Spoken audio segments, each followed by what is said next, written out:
c'est moi. À nouveau. Eh bien, je vais vous conter à nouveau une nouvelle histoire. Écoutez bien parce qu'elle est sympa. Oui, vous allez voir ça. Écoutez. Le nez dans les étoiles. J'ai étudié durant des années le système solaire, le soleil, la lune, les planètes de notre univers. J'ai recherché dans les galaxies avoisinantes les étoiles naissantes et surtout ce qui me passionnait, les planètes inconnues. J'en ai découvert certaines qui me donnaient à penser que nous tous, les savants, on n'était pas au bout de nos peines, car l'univers, c'est incroyable, n'a jamais de fin.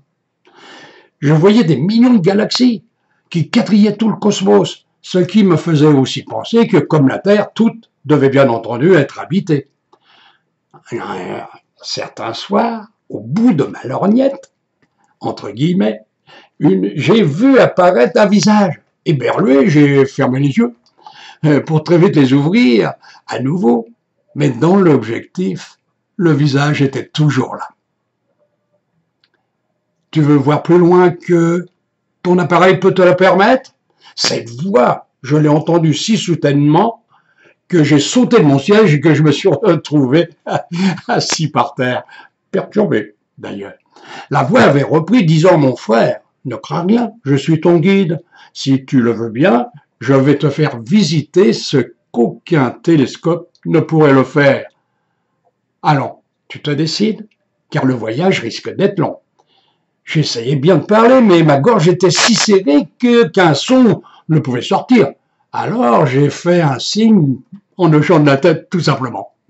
Il m'avait pris la main, et en moi, j'ai ressenti un changement, un peu comme un engourdissement dans tous les membres, et me laissant seulement l'esprit en alerte.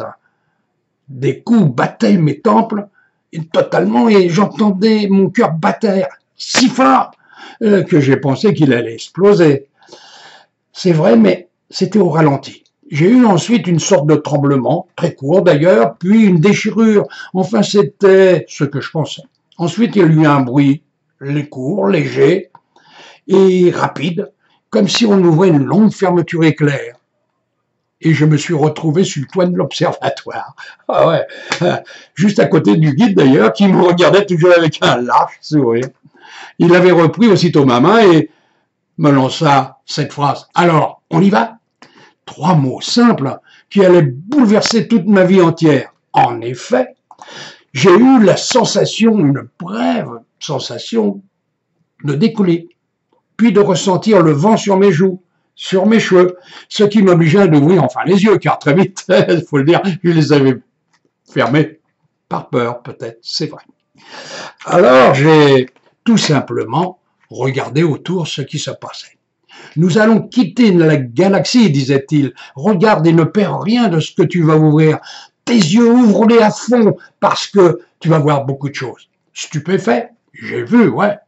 C'était fantastique. Nous avions pénétré dans une galaxie et je voyais en même temps le Soleil, la Lune et toutes les planètes. Et très vite, nous avons traversé encore et entré dans une autre et encore dans une autre. Et ça continuait toujours. Et pourtant, j'avais l'impression de ne pas bouger. Et au contraire, que c'était les planètes, les galaxies qui venaient de plus en plus nombreuses et s'approchaient et me dépassaient même. Les soleils, les lunes, les planètes défilaient et me donnaient l'impression de clignoter parfois. Tellement ça allait vite, j'étais émerveillé. Car arrivé à un moment que sans doute mon guide avait choisi, et il y a eu un ralentissement et nous nous sommes retrouvés en suspens à l'entrée d'une galaxie. Et ce qui était inimaginable, c'est alors concrétisé. Je voyais le soleil, je voyais la lune, je voyais les planètes, mais en 3D. Et l'une d'elles s'est trouvée devant moi, dans mon champ visuel. Et je me pensais voir tout ce qui pouvait se passer dessus. Tout m'apparaissait grandeur nature.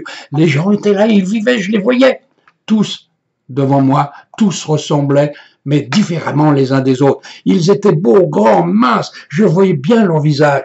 Tout était comme nous sur la Terre. Certains même me paraissaient typés, et d'autres asiatiques, et ainsi de suite. Et je voyais bien, sans bouger, les yeux, les mers, les océans. Et dedans, je voyais la faune aquatique, tout comme on pouvait le voir dans un aquarium, mais en fait, là, un aquarium géant. C'était invraisemblable, me disais-je. C'est alors que la voix de mon guide me se fit entendre. Mais non, mon frère, c'est tout simplement le pouvoir de Dieu. Tiens, disait-il encore, regarde cette planète. Dessus se trouvaient des gens qui apparaissaient et vaquaient à leurs travaux. Parmi eux, certains me semblaient les avoir connus. C'est vrai, disait mon guide, tu les as connus, ici dans l'univers et parfois même dans d'autres vies, car tu n'es pas venu qu'une seule fois. Tu les as connus, sans doute même souvent, car tu as collectionné un bon nombre de vies en revenant souvent sur la terre, car jusqu'à ce jour, tu n'avais jamais compris que tu étais un Dieu incarné dans la chair. Pense que depuis ta naissance, je parle de l'atome, celle qui fut ta toute première vie. Tu as connu, comme tout le monde, des allers et retours sur la terre. L'éternité, c'est cela. Le paradis, ici, c'est cela aussi.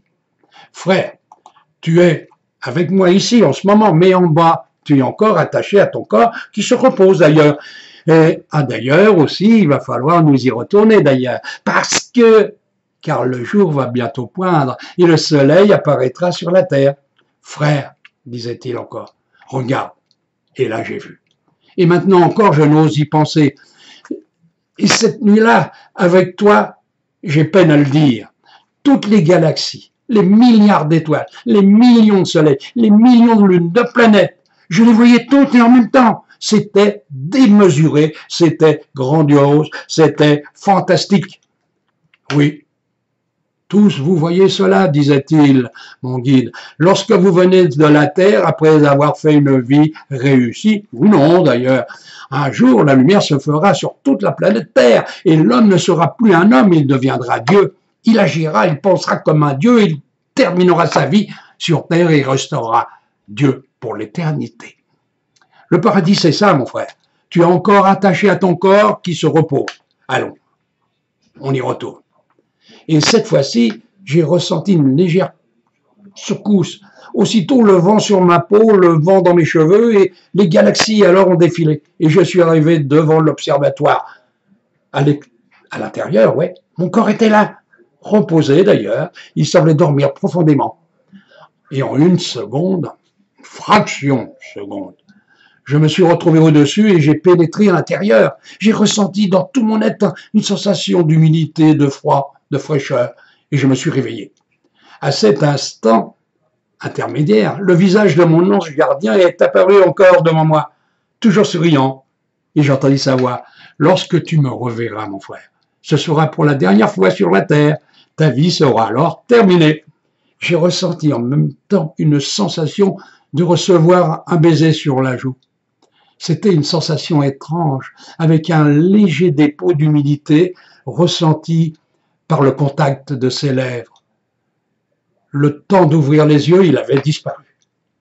À celui qui lira ou écoutera cette histoire, ce frère va peut-être penser que je suis bon pour une cure de repos dans un hôpital spécialisé.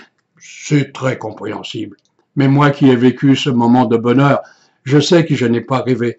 Je sais que ce n'était pas autre chose que la réalité qui me fait penser qu'un jour, tout deviendra totalement réel. Je suis rassuré, je suis content, je suis heureux et je regarde les étoiles maintenant d'une façon totalement différente. Merci d'avoir été le spectateur en avant-première, car un jour, forcément, vous découvrirez vous-même cette fresque monumentale. Et moi, l'acteur, eh bien, à travers ce médium qui a écrit sans broncher cette histoire, je lui dis merci et vous, je vous salue. Je m'appelle Arnaud. Au revoir.